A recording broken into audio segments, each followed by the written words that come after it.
Hermanos, cuando llegamos a esta porción de la palabra del Señor, ya él, hermanos, tenía algún tiempo, ya casi sobre 3 años, de andar cumpliendo su ministerio sobre esta tierra.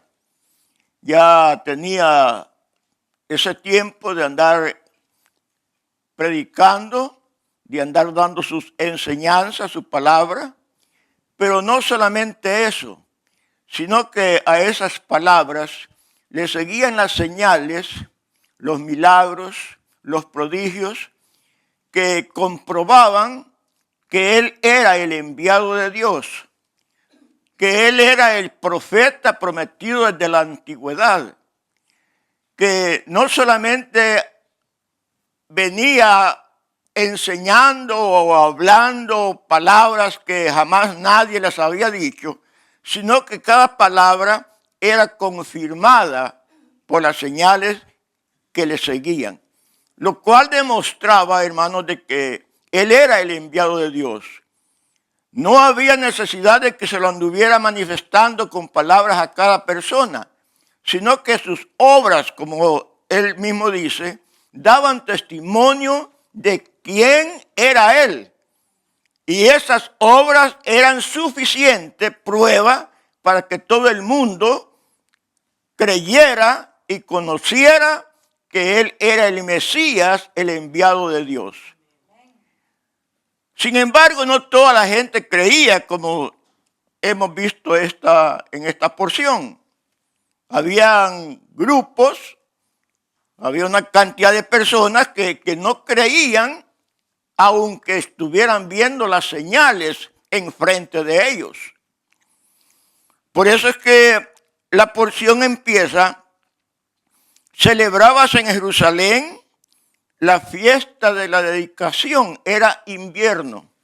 Me recuerdo que no hace mucho tiempo di una predicación sobre esta porción, pero siempre hay, hermanos, cosas que decir aún más de cada porción de la Escritura.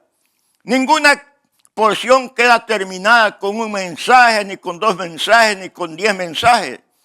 De la palabra de Dios se puede decir tanto, y aunque ya había dado algunas enseñanzas no hace mucho tiempo, sin embargo hay todavía mucho más que esta porción nos puede decir.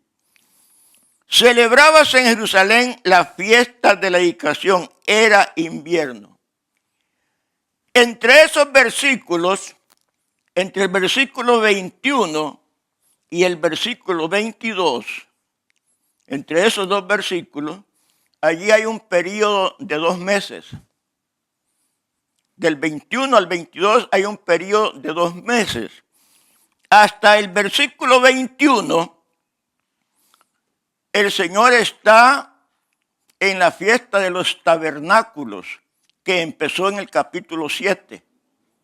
Del capítulo 7 hasta ahí, él predicó todo eso, esa enseñanza en la fiesta de los tabernáculos, que se daba por allá por el mes de octubre y duraba una semana, 7 días, hasta el verso 21. Ya el verso 22 empieza con otra fiesta. Dice: celebrabas en Jerusalén la fiesta de la dedicación, que se celebraba en el mes de diciembre. Entonces, entre octubre y diciembre, de las 2 fiestas, hay un periodo de 2 meses entre el 21 y el 22. ¿Qué hizo Jesús en esos 2 meses? La Escritura no lo dice. No lo dice. Pero ahora estamos aquí en la fiesta de la dedicación, o la fiesta que los judíos llaman Hanukkah, o fiesta de las luminarias o de las luces. Es una fiesta que los judíos la están celebrando, todavía la celebran. Si ustedes recuerdan la tragedia que hubo aquí en la playa Bondi Beach, fue precisamente en esta fiesta. Los judíos estaban celebrando esta fiesta de la dedicación, fue en diciembre, me parece que 14 de diciembre, algo así. La fiesta de la dedicación. Esta fiesta, hermanos, no es una de las grandes fiestas que Dios ordenó en el Antiguo Testamento. No está ordenada en el Antiguo Testamento, como la fiesta de la Pascua, Pentecostés, los tabernáculos. La fiesta de la dedicación no es una fiesta que estaba ordenada en el Antiguo Testamento, pero que sin embargo era celebrada por los judíos y aún el mismo Señor Jesucristo participó de la fiesta de la dedicación, o también se le llama de la purificación del templo. Esta fiesta, hermanos, se inició en el año 165 antes de Cristo. Allí se inició el primer día. Y ocurrió por la razón de que el templo de Jerusalén había sido profanado por Antíoco Epífanes, el rey de los Seleucidas, que había conquistado a Jerusalén en el año 170 antes de Cristo. Había sido conquistada por Antíoco Epífanes, y este rey quiso borrar la religión judía, destruir la religión judaica. Y lo primero que hizo cuando conquistó Jerusalén fue sacrificar una cerda en el lugar santísimo. Esa fue una profanación terrible para el pueblo judío. Profanar el templo, el lugar santísimo, derramando la sangre de una cerda. Y además de eso, puso en el altar la imagen de Zeus, el dios de los griegos, y obligaba a los judíos a que rindieran culto a los dioses paganos. Les prohibió que celebraran las fiestas y tradiciones judías, que ya no circuncidaran a sus niños, que no guardaran el sábado, que no leyeran las escrituras, y aquellas escrituras que lograba encontrar las quemaban. Es decir, hermanos, que él trató de destruir la religión judaica por todos los medios. Entonces, hermanos, se levantó un sacerdote llamado Matatías con sus hijos, a los que se les dio el nombre de los Macabeos, los cuales empezaron, hermanos, una guerra de guerrillas contra las tropas de este Seleucida, de Antíoco. Y las guerras duraron aproximadamente 5 años. Al final vencieron los macabeos. Y entonces fue cuando en el año 165 ellos purificaron el templo. Purificaron, hicieron ciertas ceremonias, ciertas cosas. Y el templo fue purificado. Al estar purificado, empezaron a celebrar o lo dedicaron prácticamente en ese día de nuevo a Jehová. Por eso se le llama la dedicación, en la fiesta de la dedicación. Después de sacarlo de aquella profanación, ahora se lo dedican nuevamente al culto a Jehová. Desde entonces los judíos vienen celebrando. Tanto lo celebraban en aquella época en el templo como también en los hogares. Era una fiesta familiar. Entonces Jesús se encontraba ahí, en esa ocasión, en el templo, en el tiempo de la dedicación, la fiesta de la dedicación, y era invierno. Es natural, era diciembre. Allá en Israel el invierno es en diciembre. Esa es la época invernal. Entonces ahí estaba el Señor Jesús y andaba en el templo por el pórtico de Salomón. Entonces en esta época es que se da este encuentro que el Señor tiene con los judíos. Hay un encuentro aquí con los judíos porque dice el verso 24. Y le rodearon los judíos y le dijeron: ¿hasta cuándo nos turbarás el alma? Hay otras versiones que dicen: ¿hasta cuándo nos tendrás en suspenso? No nos turbarás el alma o nos tendrás en suspenso. Si tú eres el Cristo, dínoslo abiertamente. Esas son dos buenas preguntas, hermano. Dos buenas preguntas según la intención que se tenga con esas preguntas. Si una persona hace una pregunta con sinceridad, entonces es una buena pregunta. Pero si la intención de esa pregunta es con perversidad, entonces ya sería una mala pregunta. Pero estos judíos, hermanos, le hacen una pregunta no con buenas intenciones, sino con intenciones perversas, con intenciones perversas. Ellos querían que Jesús les dijera abiertamente quién era él para poder acusarlo de blasfemias y arrestarlo, ya que ese era el propósito.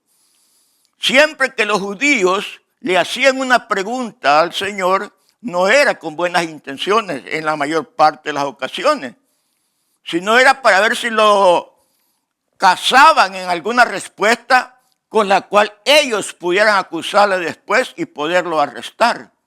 Y eso es lo que hacían en esta ocasión. Estaban buscando la manera de arrestarlo, porque en la Escritura leemos varios textos, varias partes en los cuales vemos esas intenciones. En cierta ocasión se hacen una pregunta: ¿qué haremos con este hombre? Decían, porque hace tantas señales. No les gustaba que el Señor hiciera señales. ¿Qué haremos con este hombre por las tantas señales que está haciendo? El pueblo se va a levantar y van a venir los romanos y van a pelear contra nosotros. Tenían el miedo de perder sus privilegios, porque había gente que le seguía y tenían temor de tanta gente que le estaba siguiendo.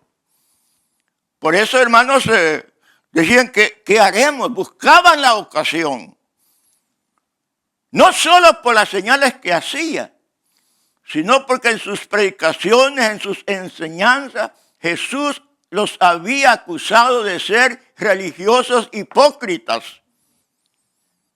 Practicar una religión con hipocresía.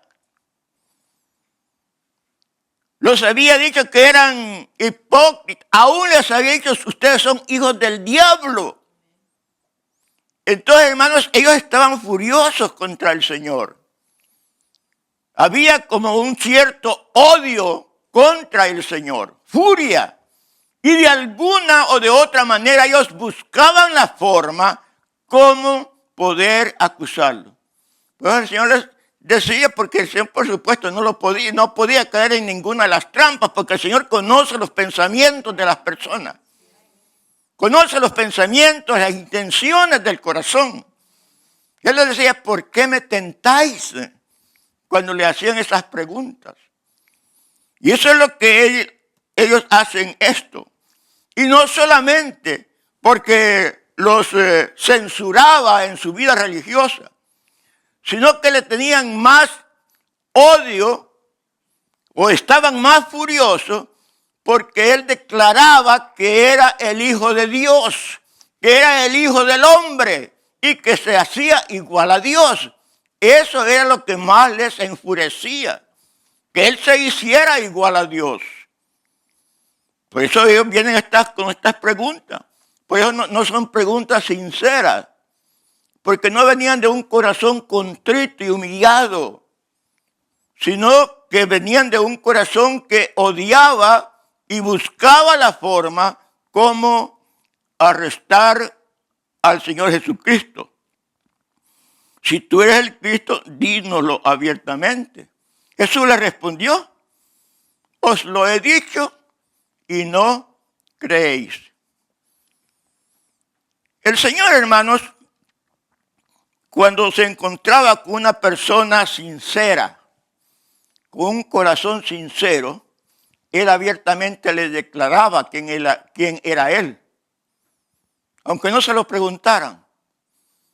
Por ejemplo, con la samaritana, el encuentro con la samaritana, con aquella mujer, fue ¿Qué mujer era sincera cuando habló con el Señor?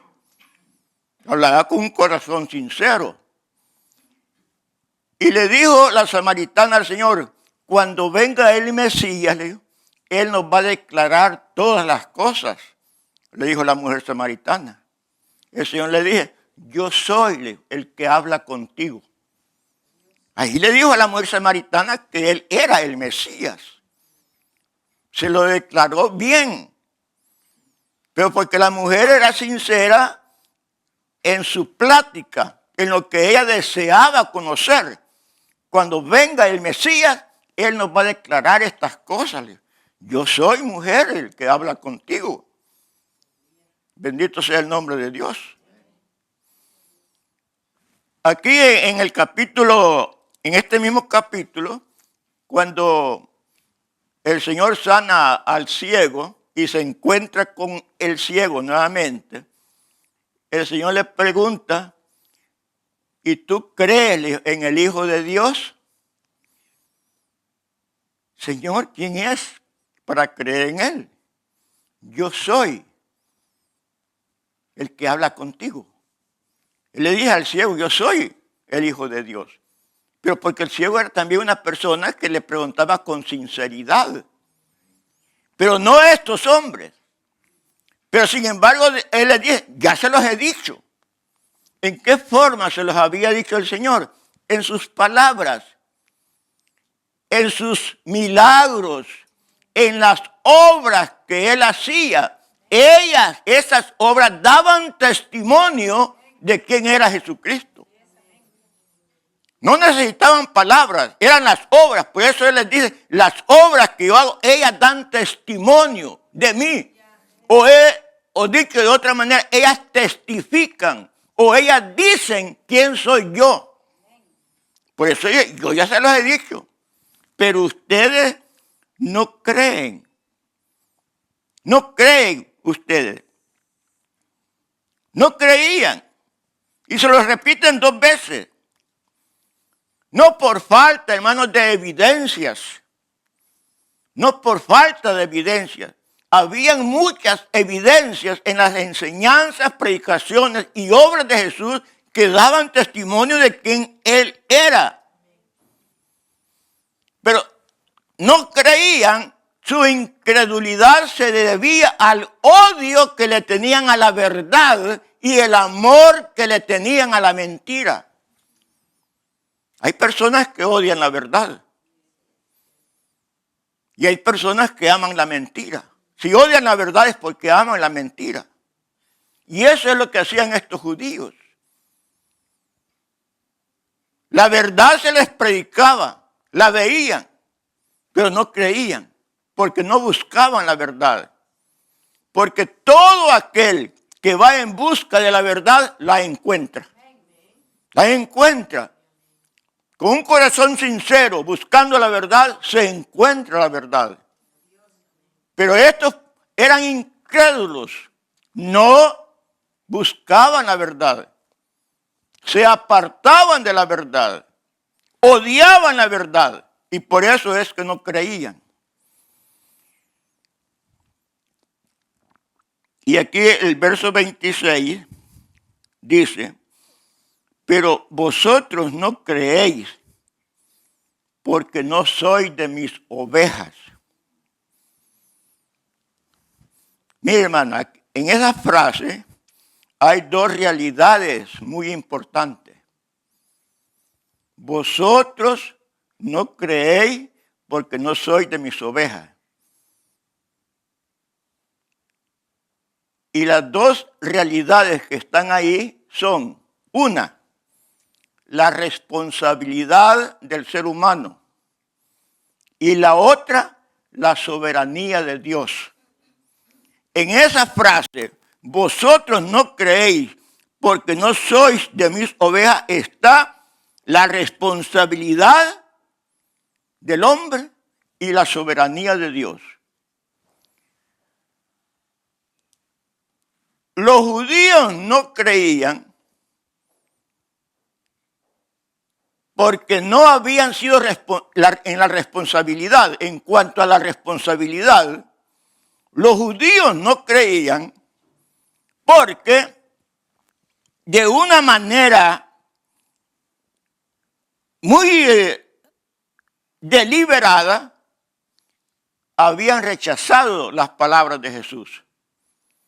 No creían porque de una manera deliberada y constante habían rechazado la verdad de Dios. Su responsabilidad era creer la verdad. Pero ellos en forma deliberada la rechazaron.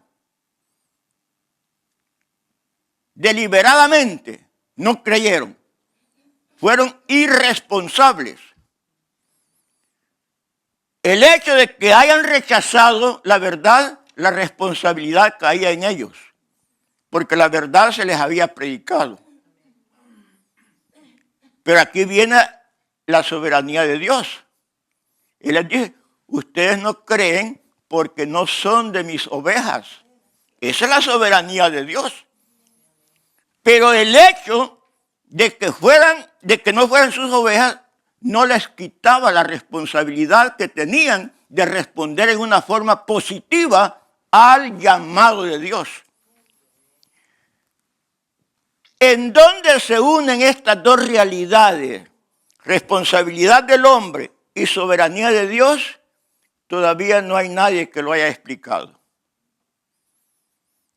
Todavía no ha habido una mente humana, ni el más grande teólogo, ni el más grande erudito ha podido explicar esto. Aunque no hay ninguna duda en la mente de Dios. Dios, hermanos, no va a pasar por alto ese pecado de falta de responsabilidad del ser humano. Y les voy a dar dos ejemplos. En Marcos 14:21, ahí está la responsabilidad de un hombre y la soberanía de Dios. Dice, a la verdad, en Marcos 14:21, el Hijo del Hombre va según está escrito de él. Mas ay de aquel hombre por quien el Hijo del Hombre es entregado. Mejor le hubiera sido a tal hombre no haber nacido. Está hablando de Judas Iscariote. Pero vean las dos cosas. Ya eso que iba a ser entregado ya estaba escrito. No fue algo que se le ocurrió a Judas Iscariote. Ya estaba escrito en el libro de los Salmos. De que el que comía con él el pan le iba a entregar, a dar con el calcañar. Ya estaba escrito. Sin embargo, Jesús lo hace responsable a Judas. Mas ay de aquel hombre porque en el Hijo del Hombre es entregado. Mejor le hubiera sido a tal Judas Iscariote no haber nacido. Esa fue la responsabilidad de Judas. Porque él lo entregó en una forma deliberada. Lo fue a ofrecer allá a los sacerdotes. Recibió dinero. Y dice la Escritura que él buscaba la manera de entregarlo. Fue responsable. Pero también ahí está la soberanía de Dios, de que ya estaba determinado que así iba a ser. Entonces hay la responsabilidad de Judas y la soberanía de Dios. Ahí está donde el ser humano no puede explicar esas dos cosas. ¿Cómo? ¿Hasta dónde llega la responsabilidad y luego la soberanía de Dios? Hay otro texto. En Hechos 2:23, casi se refiere a lo mismo. Aquí hablando Pedro, en la primera predicación que hace Pedro en el capítulo 2:23. A este, dice, o sea, hablando de Jesucristo, entregado por el determinado consejo y anticipado conocimiento de Dios. Está hablando de la entrega de Jesús. Por el determinado consejo y anticipado conocimiento de Dios. Ahora dice, vosotros lo prendisteis y lo matasteis por manos de inicuos, crucificándolo. En la soberanía de Dios ya estaba determinado que así iba a morir el Señor. Ya estaba determinado. Por eso dice, por el anticipado conocimiento de Dios. Esa era la soberanía de Dios, de que Él inició sus planes desde los tiempos pasados. Ya estaba determinado. Pero Pedro le está diciendo, ustedes lo mataron, ustedes lo crucificaron, los está responsabilizando a ellos. Ellos fueron responsables, tuvieron responsabilidad de no creer en el justo, de no creer en las obras, en sus palabras, en sus milagros, en sus enseñanzas. Fueron responsables. Pero en la soberanía de Dios ya estaba escrito. En el libro de los Hechos, más adelante, en el capítulo 7, también Esteban les dice, ustedes, dice a los judíos, ustedes fueron los entregadores y los matadores. Ellos. Entonces, hermanos, ahí viene eso,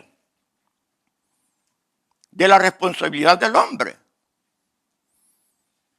Por eso es que cuando Lucas hace la nómina de los discípulos del Señor, el último que pone es a Judas Iscariota. Y le llama Judas Iscariota el traidor, dice. Porque fue responsable, por eso le llama el traidor. Aunque ya estaba escrito que lo iba a entregar. Pero era responsable, por eso Lucas le dice el traidor. Cuando nosotros leemos en el Evangelio, en la Epístola de los Romanos, en el capítulo 9, versos 19 al 21, porque como ya el apóstol Pablo tenía en mente que siempre iba a haber gente que iba a discutir estas cosas. Entonces Pablo dice, pero ustedes me dirán, dice Pablo, en Romanos 9, pero ustedes me dirán, y entonces si es así, ¿por qué nos culpa de pecado? ¿Por qué nos inculpa de pecado? Hablando de la soberanía de Dios. Entonces Pablo les dice, pero tú, hombre, ¿quién eres para que alterques contra Dios? ¿Quién eres tú, hombre, para que pelees o alterques contra Dios? ¿Acaso, dice, dirá el vaso a quien lo formó, ¿por qué me hiciste así? ¿O acaso el alfarero no puede hacer de la misma masa un vaso para honra y otro vaso para deshonra? Esa es la soberanía de Dios. Pero la responsabilidad del hombre está en eso, en creerle a Dios. Pero entonces el hombre piensa, bueno, ¿y cómo es esto? Si ya eso está escrito. Si ya los que creen son solo las ovejas. Y entonces, ¿por qué Dios me culpa de pecado? O como dice la Nueva Versión Internacional, ¿y por qué Dios entonces me echa a mí la culpa? ¿Le echa la culpa o lo inculpa por su responsabilidad que tiene? El hombre no es un irresponsable, es responsable de sus actos. De todo acto, el hombre es responsable. Entonces, ahí está en esa porción que leímos, ustedes no creen porque no son de mis ovejas. Eso no lo excusa al hombre. Eso no lo excusa de su pecado, porque ha sido responsable. La responsabilidad recae en el hombre. Y Dios sigue siendo siempre el justo. Por eso dice Pablo allí en Romanos 9 que no hay ninguna injusticia en Dios. Porque hay gente que argumenta, entonces Dios es injusto. Dios es injusto. Si es así, Dios es injusto. No, dice Pablo, no hay injusticia en Dios. Dios siempre es justo porque Él es soberano. Y de la misma masa, del mismo barro, hace a unos para la honra suya y a otros para la deshonra. Eso es lo que el Señor hace. Entonces, ahí están esos dos aspectos muy importantes, hermanos, y eso ya lo digo, nadie lo puede explicar. Nadie. Pero vosotros no creéis porque no sois de mis ovejas, como se los he dicho. Y aquí viene lo hermoso de la soberanía de Dios para nosotros, para los que creen, para aquellos de quien Dios tiene misericordia. Dice,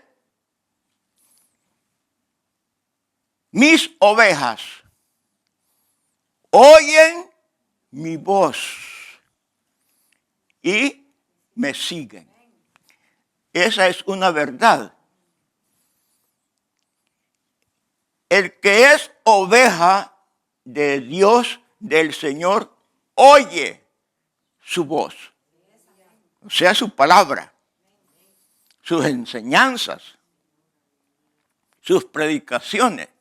El que es oveja de Dios. Pero no solo eso, sino que lo sigue. Va en el camino en que el Señor va. Y ahí no es solo aquel que dice, no, si yo ya oí, ya creo y eso es suficiente. No, no es suficiente eso. Hay que seguir al Señor. Hay que seguirlo. No es que solamente ya oí, ya creí, soy oveja del Señor y hasta ahí llega. No tengo necesidad de congregarme, no tengo necesidad de leer las Escrituras, no tengo necesidad de participar en nada. No, hay que seguir al Señor. Es seguir al Señor. Entonces, esa es una de las verdades que está ahí dentro de la soberanía de Dios. Y como son ovejas, tienen un pastor. El pastor de las ovejas. El que da su vida por las ovejas. El que cuida a las ovejas. Que si va a venir al lobo, el pastor está ahí para defender a la oveja. Bendito sea el nombre de Dios. Luego sigue diciendo, y esto de la soberanía. Ya no solamente oyen mi voz y me siguen, sino también dice, yo las conozco. Eso es lo hermoso, hermano, que Dios nos conoce a nosotros. Dios conoce a usted, hermano, la conoce a usted, hermana. No somos desconocidos para el Señor. Si somos ovejas, Él conoce a cada uno de nosotros. Nos conoce, hermanos, lo positivo que tenemos, si acaso tenemos cosas positivas, y también nos conoce las cosas negativas si las tenemos también. Conoce lo que hay en nuestros corazones. Conoce nuestras necesidades. Conoce aún hasta nuestros suspiros. Pero Él nos conoce. Él nos conoce mejor de lo que nosotros nos conocemos a nosotros mismos. El Señor nos conoce mejor. Entonces dice, y yo las conozco. Y lo maravilloso. Y les doy vida eterna. Gloria a Dios. Gloria a Dios. Que nos da vida eterna. El que cree en Él, dice la Escritura, tiene vida eterna. Nosotros como ovejas hemos oído su voz, o sea que hemos creído en Él. Entonces, y yo les doy vida eterna. Nosotros, hermanos, no tenemos vida espiritual para 1 año, para 2 años, para 3 meses. No, el Señor nos ha dado una vida temporal en lo espiritual. No es una vida temporal, es una vida eterna. Una vida que no termina, sin fin. Eso es para sus ovejas. Los que oyen su voz, los que le siguen y a las que Él conoce por su nombre. A esos grupos de personas Él les ha dado vida eterna. Vida eterna. Él no nos ha prestado la vida espiritual. No es un préstamo. Él fue una compra que hizo. Una compra para siempre. Bendito sea el nombre de Dios. Y más. Y no perecerán jamás, ni nadie las arrebatará de mi mano. Esa es la seguridad de la salvación, de esa vida eterna que tenemos. Es la palabra de Jesús. Es la palabra del Señor en contra de la palabra de los hombres que lo niegan. Pero yo prefiero creerle al Señor. Porque dice la Escritura que el Señor es veraz y todo hombre es mentiroso. Entonces el Señor dice, y no perecerán jamás, ni nadie las arrebatará de mi mano. El Señor a sus ovejas las guarda, hermano. Las guarda de las falsas enseñanzas, las guarda de Satanás, las guarda de todo aquello que pueda trastornar el camino de sus ovejas. Por eso Él es el pastor. Él guarda a los suyos. A los que conoce por su nombre, Él los guarda. Y esos no perecerán jamás, sino que están seguros en las manos del Señor. Para siempre. Ah, vaya, entonces puedo vivir como me dé la gana. No, la Biblia no dice eso. No. ¿Puedo dar en mis escapadas hasta medianoche por ahí? No, no, no.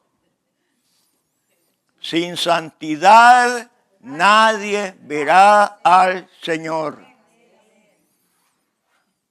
Y las ovejas de Dios no están para hacer las cosas del mundo, porque no está dentro de su vida, no está dentro de lo que Él es como oveja de Dios. La oveja del Señor está para oír a su Señor y para seguirlo a Él, para agradarle a Él. Y no estás pensando en que me voy a ir para el club, que me voy a ir para el pub, que me voy a ir para allá, para el otro lado. No, no piensen eso. Sus pensamientos no son en eso. Sus pensamientos son en la verdad de Dios y cómo agradar a Dios. Cómo servirle a su Salvador. Bendito sea Dios. ¿Por qué no así ponen ese pretexto? Lo ponen, dicen, vaya, entonces esto está bueno. Magnífico. Yo me declaro oveja del Señor y puedo hacerlo. Bueno, que la persona se declare ella misma como oveja del Señor es una cosa. Pero que el Señor diga, es mi oveja, eso ya es otra cosa. ¿Verdad? Eso ya es otra cosa. Sigamos. ¿Qué más podemos decir? Mi Padre que me las dio es mayor que todos. Y lo vuelvo a repetir. Y nadie las puede arrebatar de la mano de mi Padre. Y en otra porción dice, porque mi Padre es mayor que todos. Es todopoderoso. Nadie. Por eso Pablo dijo en Colosenses, en el capítulo 3, de que nuestra vida está escondida en Jesucristo. Ahí estamos, escondidos en Él. Por lo tanto, nadie nos puede arrebatar de la mano de Él. Si Él es el que nos guarda, Yo soy tu guardador, dice, y tu mano derecha. Él es nuestro guardador. Entonces, hermanos, no tengamos temor. Confianza en nuestro Señor, en la obra soberana que Él ha hecho en nuestras vidas. Es su soberanía. Por eso nadie las puede arrebatar de la mano del Padre. Amén. Verso 30. Yo y el Padre, uno somos. Eso Él lo dice como un testimonio de que sus ovejas o que todo lo que ha dicho está garantizado tanto por Él como por el Padre. Eso es lo que Él está diciendo. Garantizando Dios Padre todo lo que se ha dicho de estas ovejas. Y lo garantiza el Hijo. Porque el Padre y yo, uno somos. Uno somos. En Juan, más atrás en el capítulo 6, versos 39 y 40, nos da esta seguridad sobre lo que hemos dicho. Juan 6:39. Y esta es la voluntad del Padre, el que me envió, que de todo lo que me diere, no pierda yo nada, sino que lo resucite en el día postrero. Y esta es la voluntad del que me ha enviado, que todo aquel que ve al Hijo y cree en Él, tenga vida eterna.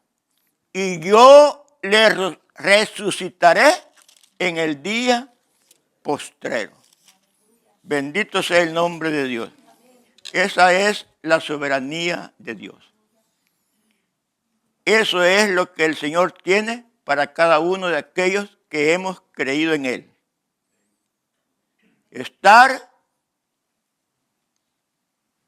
Tener un pastor que nos cuida, tener un pastor que nos habla, que nos enseña, tener un pastor que nos da vida eterna, tener un pastor que nos guarda para que nadie nos arrebate de Él. Él nos cuida como a la niña de sus ojos. Como a la niña de sus ojos nos cuida Él. Entonces, hermanos, vemos que en esta porción están esas dos realidades. La responsabilidad del ser humano, en este caso, en esta porción de los judíos, que no creían en Él, está la responsabilidad y está la soberanía de Dios. El hombre es responsable por rechazar la salvación.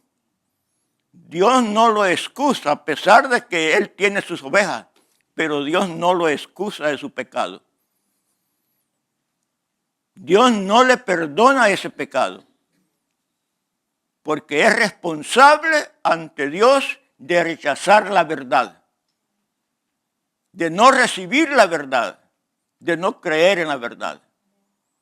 Y Dios es soberano para hacer lo que Él quiere. De la misma masa, un vaso o una vasija para la gloria suya y otra de la misma masa para la deshonra, para la vergüenza perpetua. Pero el hombre es responsable y Dios es el soberano. Y ese Dios soberano es el que nos llama a cada uno de nosotros sus ovejas. Y nos conoce por el nombre. Por el nombre. Bendito sea el nombre de Dios. Gracias a Dios, hermano. Dios les bendiga. Hemos sido breves, el pensamiento es breve, pero maravilloso. Bendito sea Dios. A Él sea la honra.